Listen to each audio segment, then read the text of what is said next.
একটা দারুণ টেস্টি একটা রান্না, অসাধারণ টেস্ট লাগে, প্রচুর ভিডিও দেখেছি আমি, তারপরে আমিও রেসিপিটা তৈরি করে নিলাম। প্রথমে আমুলের দই নিয়ে নিয়েছি বাটির মধ্যে, দিয়ে সুন্দর করে ফেটিয়ে নিচ্ছি। এই যে তারপরে ভাজা জিরার গুঁড়া দিয়ে দিলাম ওর মধ্যে, কিছুটা গোলমরিচ পাউডার,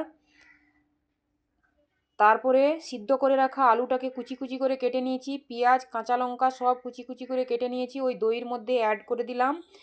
এবার সুন্দর করে একটু জল দিয়ে লবণ দিয়ে ওটাকে মিক্স করে নিলাম। একটা তড়কা দিব উপর থেকে, এই যে সরিষার তেল দিয়েছি তড়কা প্যানে, জিরা আর শুকনো লঙ্কা, সুন্দর করে সুন্দর গন্ধ আসা পর্যন্ত ওটাকে ফুটিয়ে নিয়েছি। তারপরে ওর মধ্যে ওই দইটার মধ্যেই ঢেলে দেব, তাহলেই পুরো রেডি। এটা একটা নেপালের ফেমাস রান্না, এটার নাম কি বলে এটা আপনাদের উপর ছেড়ে দিলাম, আপনারাই কমেন্ট করে জানাবেন। কিন্তু দারুণ লাগে খেতে, একদম অসম্ভব টেস্টি একটা রান্না, আমার তো ভীষণ প্রিয়।